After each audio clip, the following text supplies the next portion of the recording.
Testing 1, 2, 3. How's it going, everybody? This is Storm Chaser Reed Timmer, and right now we are monitoring Tropical Depression 4 that is trying to organize just to the northwest of Cuba right now. Looks like some convection that's trying to get going near the center. Hurricane watches are in effect right now across the Florida Big Bend. I am monitoring the center of this tropical cyclone that looks like it's just moved off to the north of Cuba. Let me show you the satellite imagery here. I just started to stream a little bit ago and it wasn't working, and now it looks like this thing is cranking. It's not a member stream now, so we are going to be rocking this. This is going to be the latest on Tropical Storm Debbie. Some of the forecast models are even showing that this could stall out off the southeastern coastline of Georgia, maybe South Carolina as well. And so right now I am just doing a quick little post here on Debbie.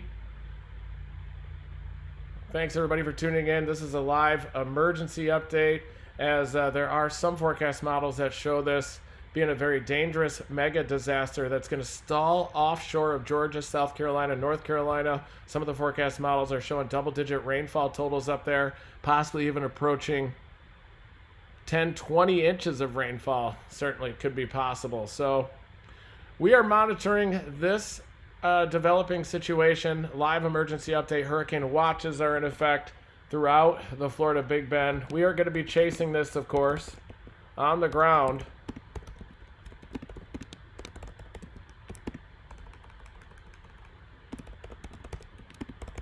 Live emergency update on the potential for a Hurricane Debbie to impact northwestern Florida.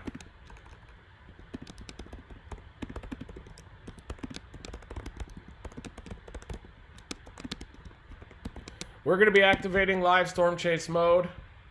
My Surgeonator sensors are actually at my mom's place right now, so we're going to be having to chase this a little bit more old school, of course.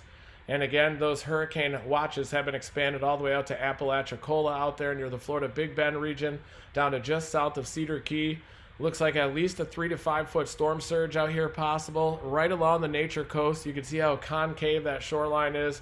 Anywhere along and to the right of the center where you get that onshore flow, it's going to push a 3 to 5 foot storm surge right up into that armpit there. And there's a lot of beautiful manatees out there. That's called the nature coast of Florida. Some of the forecast models are showing this thing stalling offshore Georgia, South Carolina, North Carolina, and then re-intensifying before coming back inland and even stalling somewhere near the southern Appalachians. That would lead to a big-time mega disaster in terms of flooding, north to south there, eastern Georgia, all the way up through the eastern Carolinas as well. And I still think that there's a lot of surprises with this system. Additionally, not really sure if this is going to be a monster hurricane when it comes in. It could. You know how this goes when these hurricanes enter the Gulf of Mexico. Very warm waters out there, 30 degrees Celsius and warmer over the eastern Gulf of Mexico. I'm going to show you those maps too from the University of Miami. But here you've got this Bermuda high that consolidates right out over the Atlantic Ocean. You've got clockwise rotation around that. Generally, you get the trade winds to the south of that, and your steering is for these easterly waves to move across the Atlantic basin. Sometimes they'll intensify and even impact the Lesser Antilles. Other times, though, especially early on in the season, like right now, you'll get some dry air and Saharan dust out there that can definitely make it a little bit more difficult for these storms to survive. The lack of convection and the dry air near the center of this tropical wave causes it to continue to slide off to the west, eventually over Cuba. And now it's finally starting to get some deeper convection, at least near the vicinity of that center, and it's turning off to the north. That steering flow south to north to the west of that lobe of this Bermuda high. Bermuda high extending here into the western Atlantic. And if this was a deeper system and it matured a little bit earlier, it very easily could have taken a little earlier north turn off to the north, and that likely would have brought a more formidable tropical cyclone into the Carolinas unimpeded. Now it's just moved off northwestern Cuba. It's turning off to the north, and it looks like the Florida Big Bend could get impacted by a Cat 1 hurricane, maybe a little bit stronger than that, maybe a high-end tropical storm. The hurricane models aren't really rocketing it in terms of intensification just yet, but that happens almost every time these hurricanes come into a warm body of water like the Gulf of Mexico. It ends up going a lot bigger than forecast, but different than Hurricane Beryl that was coming into Texas. A lot of those hurricane models showed even rapid intensification right as it's making landfall. At least the 12Z hurricane models definitely show kind of more of a tilted system, battling a little bit of southerly wind shear, pulls a little bit of dry air as well off of the continental air mass, and that leads to a little bit more of a tilted system. But it still could intensify. You know how this goes. And it looks like a 3 to 5 foot storm surge all the way around, down through Tampa Bay as well, 2 to 4 feet down into Tampa Bay. And I do think that there is going to be tornado potential near Tampa Bay tomorrow, starting late morning. So we're getting into Tampa late night tonight, chasing the tornado threat tomorrow, late morning, and then positioning for landfall Sunday night into Monday up here near the Florida Big Bend region. That's the official National Hurricane Center storm surge forecast.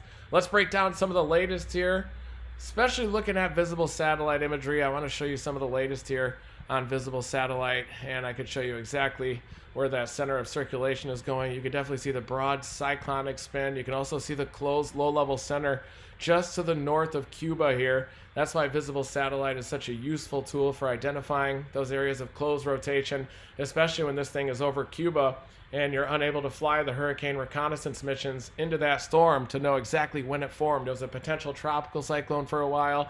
Then it was obvious that you've got a closed area of spin here just to the north of Cuba. But to me, it still looks like this is moving off to the west-northwest, which potentially could shift the track a little bit further west, a little closer to Apalachicola.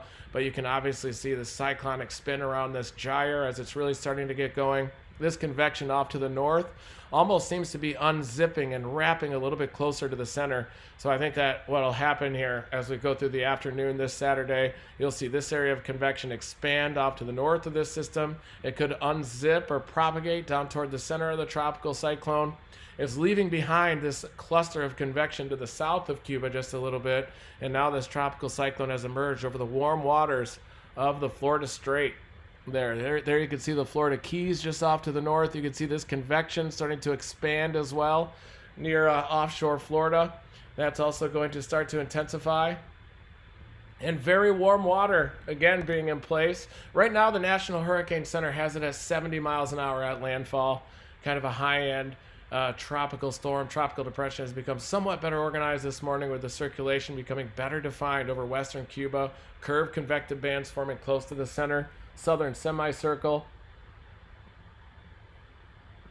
We'll go over to our tropical tidbits here, and let me show you these hurricane models. We'll start off with the HWRF. The 12Z is just out, and there you can see the initialization. Seems pretty accurate with this band of convection up to the Florida Keys. That's just to the north of the center. I believe the center is probably right about here at this time. And I think it's going to wrap this convection a little bit closer to the center. Should help to encourage some more in the way of these surface pressure falls. This is the HWRF model. And you can see it jumps the center to the north of the Dry Tortugas by 7 p.m. this evening. Starts to get a little bit more convection near the center. And also watch out for the potential of tornadic supercells here on the east side of the northeastern quadrant of this tropical cyclone, even as far north as Fort Myers to Tampa. This evening could have a tornado threat, 2% tornado threat up here, but it's going to be these supercells just offshore this evening. We'll have to keep an eye out, wrapping this convection a little bit closer to that center, and that should allow those surface pressure falls to happen. That'll lead to more low-level convergence. Positive feedback should get going, and it should gradually intensify, but I'm not seeing much in the way of rapid intensification yet. You can see as this gets a little bit close to Appalachia Bay here, it gets a little bit of a tilt. You have a little bit less convection here on the southwestern side, a lot more vigorous convection here on the northeastern semicircle, and it's probably pulling in just a little bit of dry air here on the backside, and you have a little bit of southerly wind shear with this northerly turn, south to north steering currents. But look at all this. These are going to be tornadic supercells that come on shore over the western Florida peninsula. This area here along the west coastline from Tampa all the way up is really prone to those water spouts. And I think tomorrow at about 18Z late morning, you're going to see these tornado producers very close to the Tampa Bay area. This is late morning toward midday. Look at these tornadic storms coming on shore, wrapping offshore too over the eastern Gulf of Mexico. And that convection goes near the center. So you're going to be having latent heat being released by that convection. You're going to have surface pressure falls, and you're going to be having a gradually organizing tropical cyclone just offshore Tampa Bay. And it makes a big difference for the tornado potential too. When you get an intensifying tropical cyclone, a lot of times the convection is more vigorous, the wind shear is stronger, and you get more tornadic storms as well. So we're going to be heading down toward Tampa to position tonight, and we'll be in position to work those tornadic storms tomorrow, starting by late morning with this main band coming on shore over western Florida. That's also going to be associated with a storm surge, big onshore flow there, St. Petersburg right up into Tampa Bay. You're going to have that storm surge just pumping right into those bays. Big coastal flooding as well, and an organizing tropical system. And let's see what the H-WRF has it at landfall now. It gets it to 980. So the trend between 6Z to 12Z for the H-WRF model is for an even stronger, more formidable system, making landfall very close to the St. Mark's area. This is at 9Z on Monday, so that's just before sunrise. Monday morning is when that comes in. Impacts will start a lot earlier, though, with that, and that'll bring flood potential inland across southern Georgia, tornado potential with these outer bands. There you can see your inner core of the hurricane, maybe even an eye wall trying to wrap around that center just as it comes in. And the shape of this bay can also spin up these systems a little bit. Even though it's a smaller bay, especially if you have a smaller scale tropical cyclone, smaller in spatial scale like this one, it can actually help to accelerate and enforce the curvature of that low-level wind field, and can actually intensify your tropical cyclone just a little bit. And then this thing, when it gets into southern Georgia, starts to turn a little bit off to the right. Even it's filling in, weakening by this time. This is by late morning on Tuesday, and you still have that dominant convective band there coming in right over top the Charleston area, down over southeastern South Carolina. But the long-range models show this moving back out offshore over the very warm waters here, just offshore Savannah and Charleston, and then just kind of meandering offshore the coastline, and that would bring big-time hydrological problems inland. Let me show you really quick here what that looks like on the latest GFS. The latest GFS just goes berserk with that stalling out storm system, and not a lot of steering after that trough lifts off to the northeast as well. Here's the 12Z GFS model. Let me slide that a little bit off to the left so that you can see it. And this is extreme meteorologist Reed Timmer here, giving you my thoughts on this hurricane. Definitely, I think it's going to be more significant than I thought yesterday at this time. And anytime you get a tropical system moving through the eastern Gulf of Mexico like this, it's definitely going to cause problems. And I think that you could even go for a double landfall on this. Let me send you some of these sea surface temperature maps that I saved too, from my good buddy Jesse Farrell. These really high resolution sea surface temperature maps show some of the greatest oceanic heat content hugging right up against the shoreline. And I'm going to show you this in terms of an anomaly as well. But first I want to go through the GFS model. This is at 18Z as this thing is approaching that Florida Big Bend region. I want to make sure that I'm still live on here. Looks like we're still live. Welcome everybody. Thank you new Team Dominator subscribers as well for making these possible. This is midday tomorrow toward 4 to 5 p.m. now. This is at 4 to 5 p.m. and the GFS really wraps that convection around the west side of the system. It's a little bit different than the H-WRF model. Definitely you could see how the wind field though would get a little bit encouraged to show that curvature as it gets a little bit closer to Apalachicola. Apalachicola right at the tip here. Looks like the 12Z operational GFS takes it very close, and you'd have a storm surge here ripping onshore flow all up along the western edge there of Appalachia Bay, Apalachicola, up through St. Mark's, a little bit further east toward Tampa as well. Look at that compact tropical cyclone. Again, this is the year of the compact tropical cyclone, and the GFS brings it in early morning hours on Monday right up into St. Mark's, also as a 983 system, a pretty compact inner core. I do think that this thing has the chance to intensify when it comes in. Might even be a little bit stronger, but some of the hurricane models take it down to about 980 millibars and not too much stronger than that. And then as we go Monday evening toward Tuesday, this tropical cyclone, maybe a tropical depression, maybe a tropical storm at this time, starts to meander back out toward the water.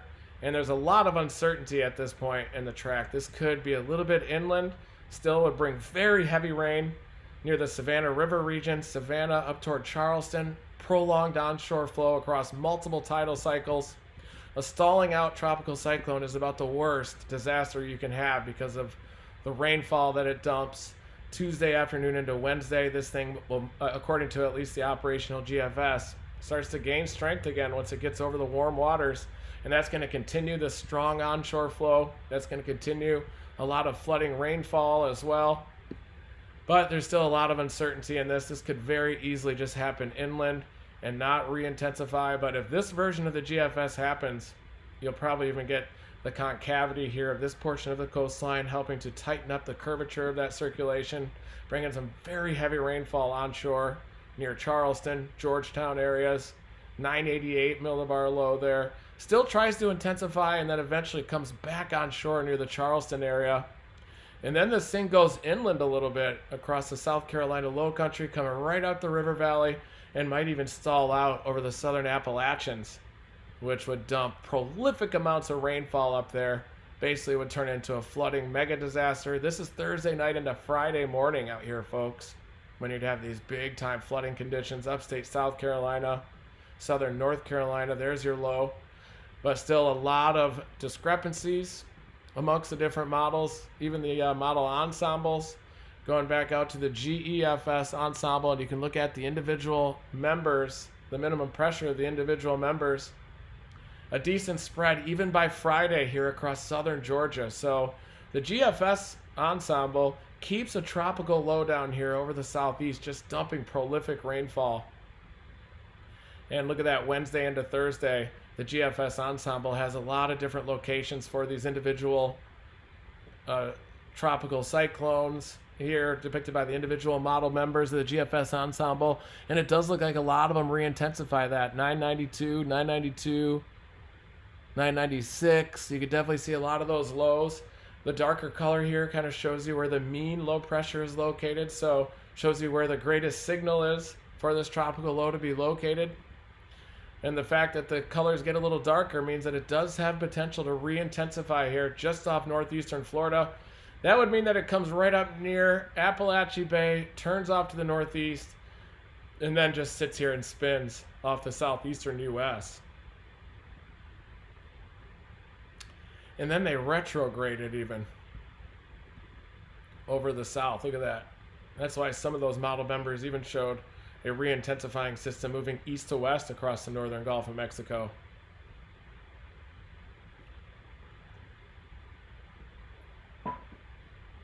The European model isn't as bullish with this, but boy, it looks like the 0Z European model definitely gravitated more toward the GFS. This is by Thursday morning, showing a pretty formidable tropical cyclone on the European, even a 985 member there.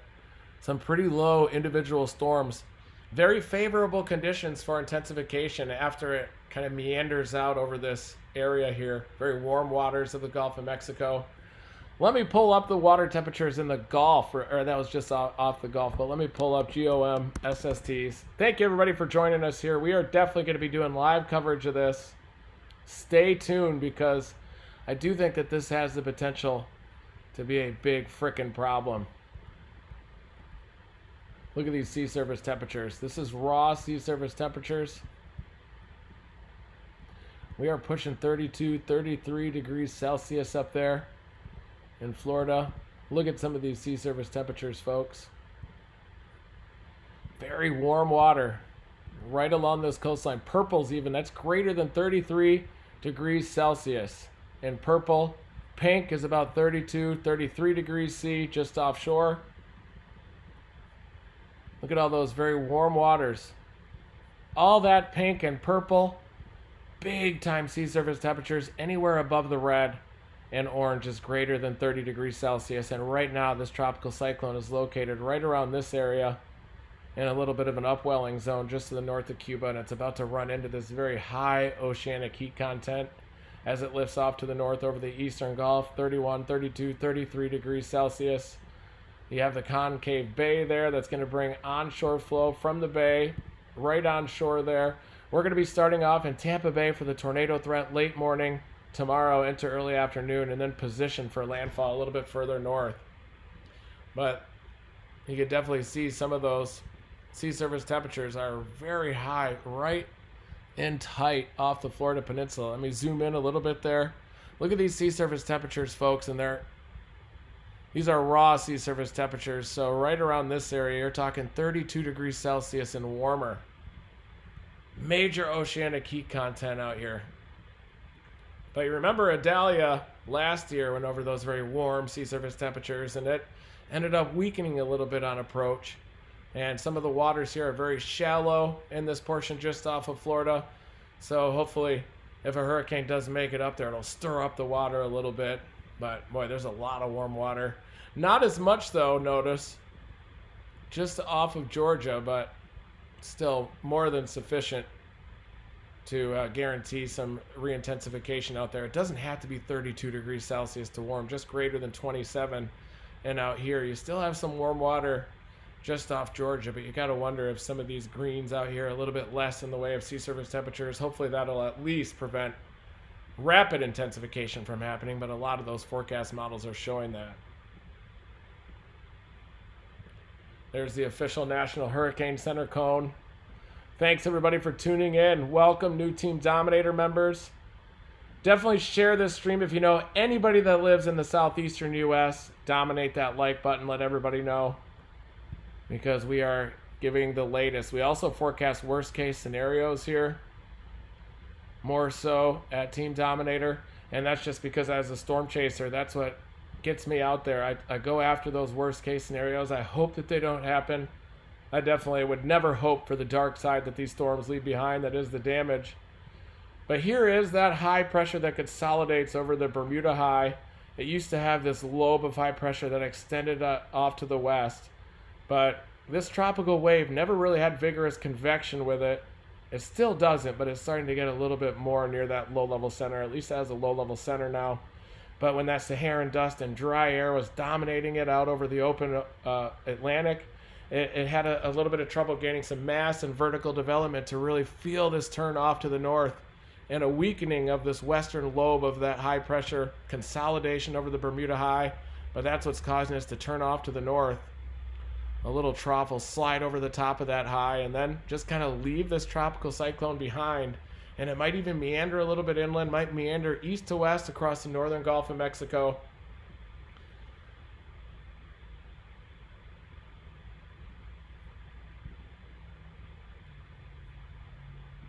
Let's look at some of the updated 12Z forecast models.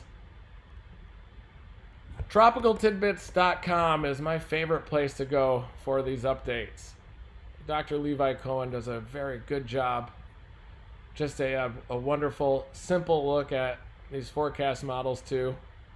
So here it is.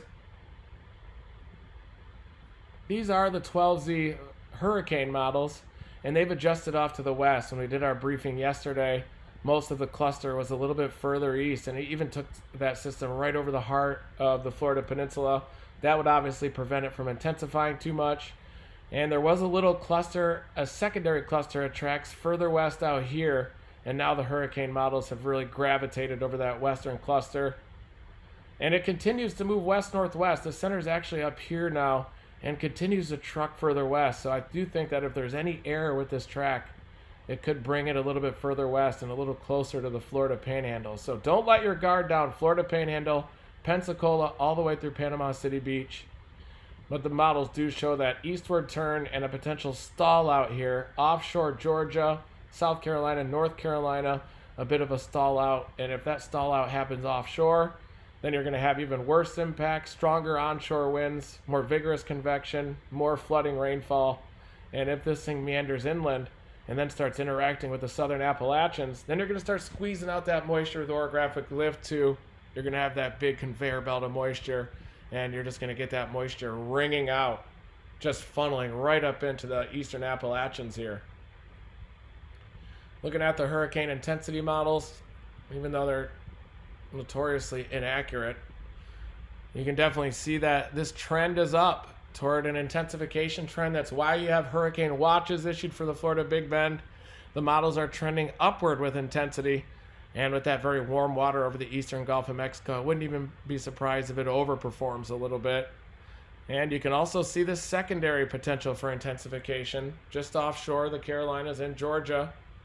That will be associated with some other impacts as well. So let's go back on over to the GFS model here, and I want to show you what some of the models are showing in terms of rainfall, total QPF.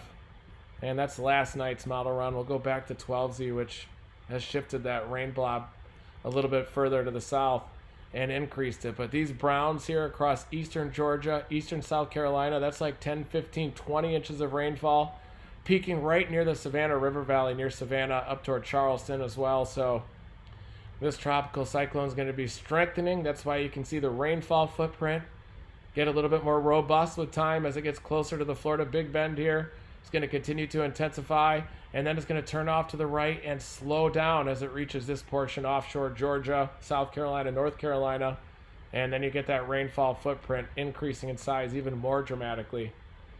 Eastern South Carolina, Georgia, up toward Cape Fear, big slug of rainfall.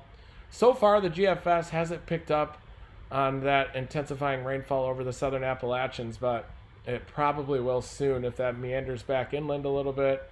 Going back toward the weekend, you can start to see that rainfall get picked up here over the eastern slopes of the Appalachians, including even upstate South Carolina.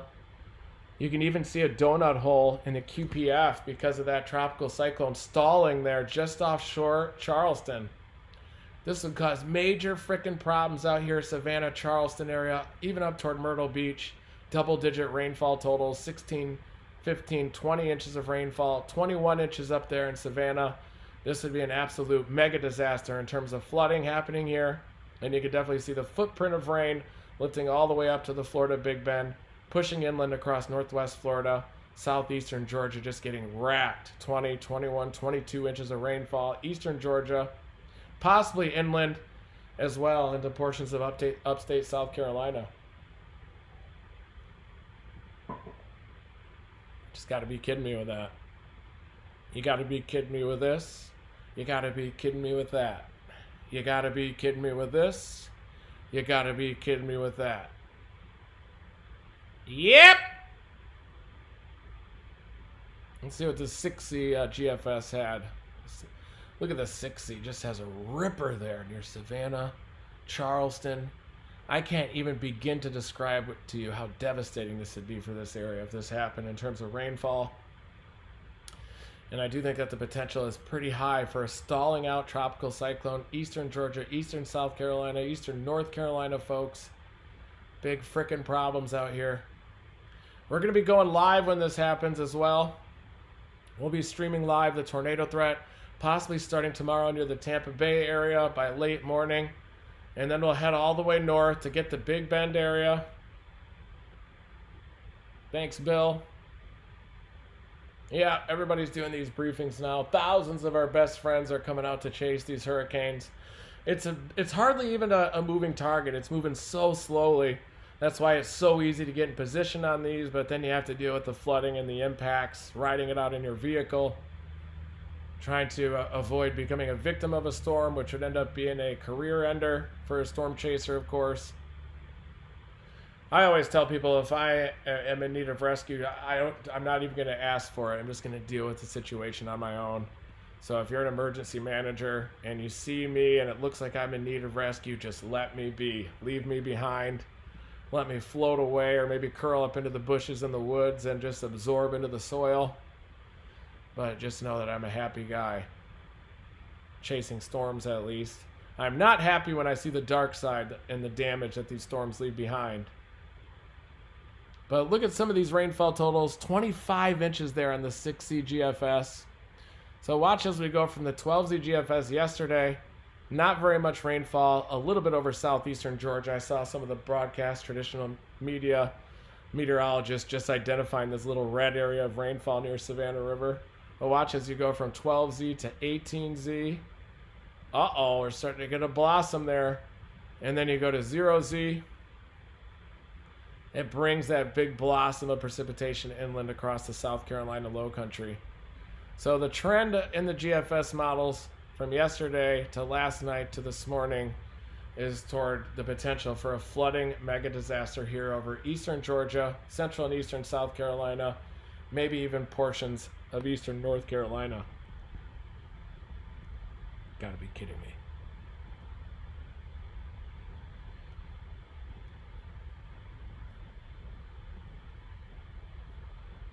This is Wednesday, midday Wednesday. Now this is just one operational model, but a lot of the GFS model ensembles support this evolution as well, with a lot of these individual low centers just parking offshore Georgia, offshore South Carolina, North Carolina as well. And this would cause major problems here. It almost gets this egg shape, almost maintained by the shape of the coastline a bit. The Bay of Campeche does this a lot, down to the west of the Yucatan when these tropical systems will get in there, and we get the formation of those Central American gyres. The shape of the coastline will do that just a little bit as well. Thanks everybody for tuning into this live update. Thank you new Team Dominator subscribers. I think we are going to be going live for this. I haven't been able to get a hold of Brian because he's working so hard on our next episode. Episode 3 of Twisters IRL, which is going to include the Westmoreland, Kansas tornado, that EF3 up in the Flint Hills of Kansas, that pulled that manhole cover right out of the ground. This is the 850 low. It does show a very vertically stacked system, so this one will have the potential to intensify. But looking at those sea surface temperature maps, the sea surface temperatures aren't as high out here on the east side of the Florida Peninsula as it is on the Gulf of Mexico side. But a slow-moving tropical system like this is the worst-case scenario because of just how heavy the rainfall is.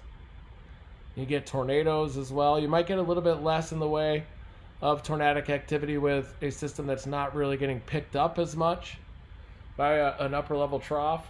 Something that's just sitting here spinning in a barotropic environment with a lot less in the way of steering currents or dry air getting infused in the circulation. I don't think that we're going to get the mega tornado outbreak with this one that we had with Hurricane Beryl. Tropical Cyclone Beryl, as it lifted inland, moved inland, dumping up, producing like 100 tornadoes throughout its life cycle. We ended up getting trapped at Sargent Beach that day and weren't able to chase those tornadoes up near Shreveport and then further up towards southern Indiana. But like 100 tornadoes caused by Hurricane Beryl. These tropical cyclones can be major efficient producers of tornadoes. You may remember Hurricane Ivan back in the day. That produced over 100 tornadoes. Hurricane Ida more recently in 2021 produced all those tornadoes northern New Jersey up toward New York City, the Big Apple. I think I'm drinking some old coffee here.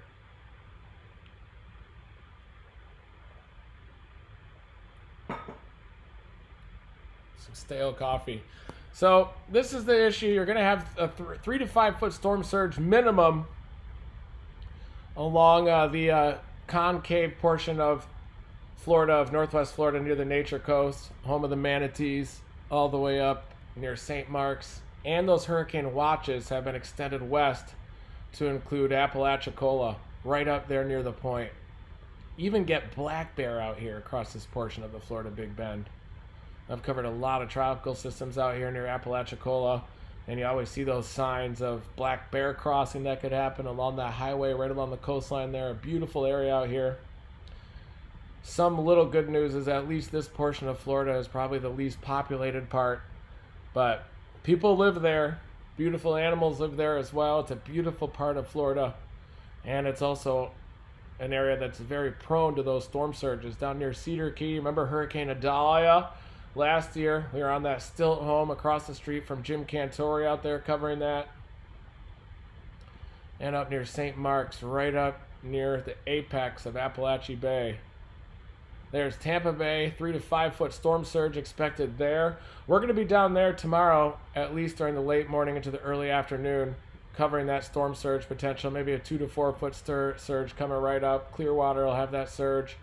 And we'll be focused on tornado potential. I showed you with that HWRF model some of the tornado potential that might happen out there. Let's go look at some of the other hurricane models here. We'll go over to the HMON, one of my favorites. Shows that 1008 millibar low just off to the northern shore of Cuba. Some of these hurricane models like the H-Werf and the H-Mon are just incredible for visualizing kind of the evolution of the changing inner core of a hurricane. There's your center, there's the coastline of Cuba, there's the southwest coastline of Florida, there's the Florida Keys. This thing is missing the Florida Keys off to the west now.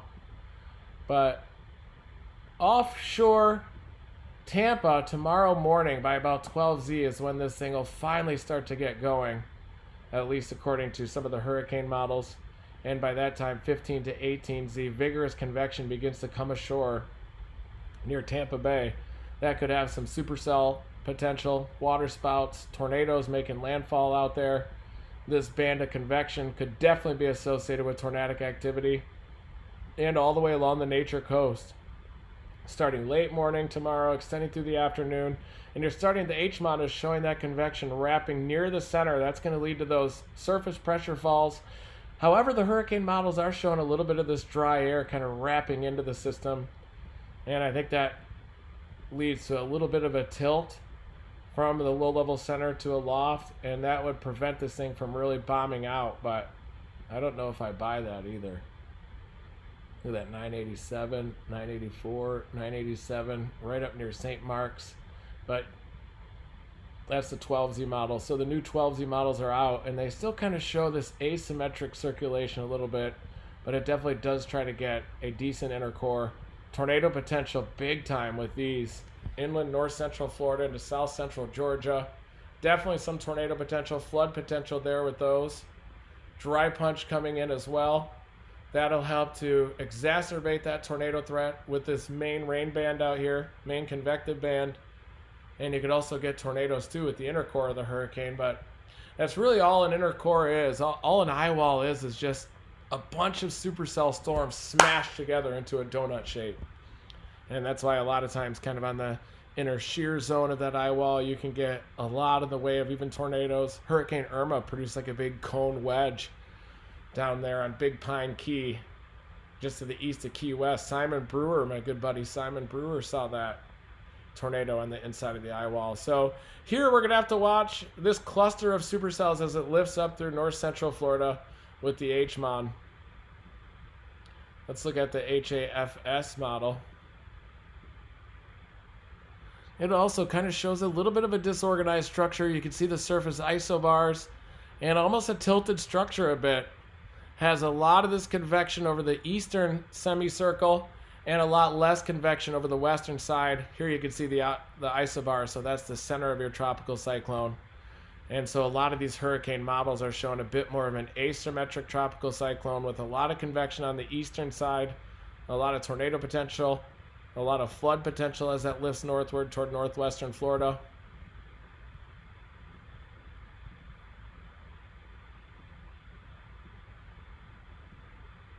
And that shows a more tilted system. About 990. A more tilted system like this would be a weaker tropical cyclone because the convection's a little bit displaced from the center. And so you don't really get the full benefit of the latent heat release with those runaway surface pressure falls as you would if this were wrapping all the way around that tropical cyclone and it had a lot more of a symmetric appearance to the convection, more of a donut shape. But definitely has the potential to be that mega flood disaster as this thing moves inland. Curls off to the east, slows down a bit. Look at it stop and then even meander a little bit further south. Possibly to go back. It just sits there and meanders over southeastern Georgia, causing major problems. But the HAFSA model doesn't actually bring it back out over the open water. It stalls it right near Savannah and just kind of keeps it over the land. And that makes a big difference in terms of the significance of the impacts. If this is just a little bit offshore and sits out over these open waters that are greater than 80 degrees Fahrenheit, then it'll intensify. You'll get more vigorous convection, more dominant rain bands that'll come on shore, and a possibly more robust tropical cyclone.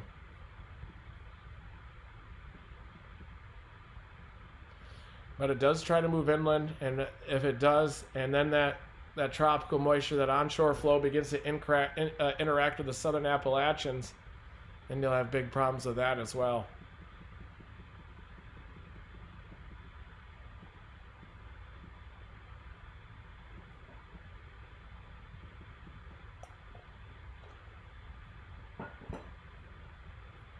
But there's your center. A lot of these hurricane models, these high-resolution hurricane models, show a little bit more of an asymmetric system. The HWRF does a really good job with these, though. The HWRF also shows that a bit, but a little bit less of a tilted system, and you get down to almost a 979 millibar central pressure here with this. Look at it even kind of show these feeder bands that come ripping right into Cedar Key there. This would just be pumping right into that little peninsula there is Cedar Key, a very storm surge prone area. Hurricane Idalia racked that area like a 6 to 7 foot storm surge. The whole area was underwater, even though Idalia, the category 3 core, went up near Keaton Beach. It looks like the HWRF model tries to wrap convection all the way around that center a little bit more, and that's definitely possible. Rapid intensification is definitely possible with this tropical cyclone. It's just a little bit disorganized now, just off the northwestern shoreline of Cuba.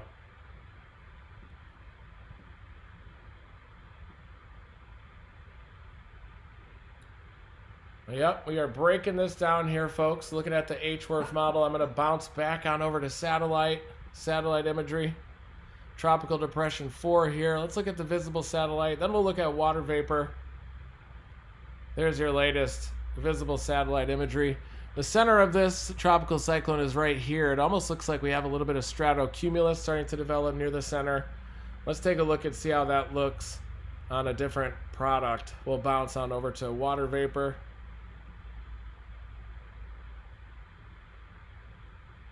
And you do have a little bit of convection starting to show up near the center of that. I thought it was just stratocumulus, but it does look like there is just a little bit of a convective burst finally near that low-level center LLC.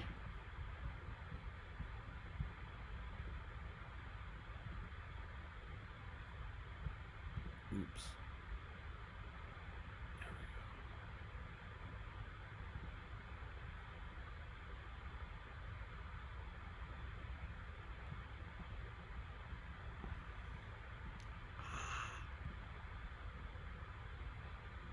There it is. So there is a convective burst, and you can see it here as we zoom in. Right there. Look at that. The anvil's starting to show. So it does look like we're starting to get a better organized tropical depression. It continues its motion off to the west-northwest. That could shift the track even a little bit further west. Hurricane models don't really show a bombing out tropical cyclone at this time. But boy, one thing we've learned since 2017 is that a lot of times they don't, and then these tropical cyclones will rapidly intensify on approach, causing all kinds of problems. Oh, look at that convective burst.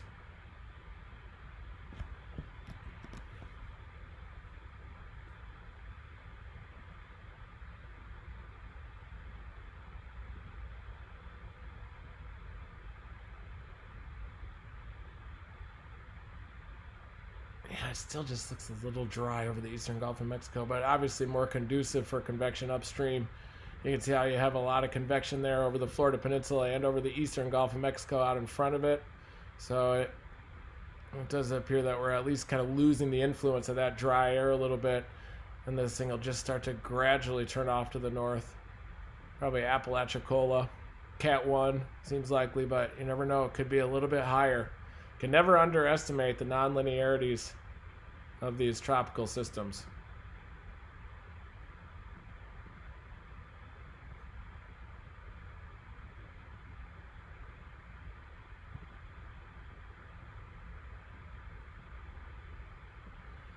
And look at that convective burst. This is the one we're watching because that is the center of the tropical cyclone. This convective burst well removed from the low-level center of the tropical depression. This burst here south of Cuba. Western Cuba does have a burst, so a little bit closer to the center as well here. So I think overall we're just starting to see convection blossom. Overnight tonight, we'll likely see an explosion of convection as well. And you just got to get out there to make sure we don't get caught with our pants down with this tropical system coming in. Let's bounce on over to the NHC. Look at the latest here. Central pressure 1009 millibars.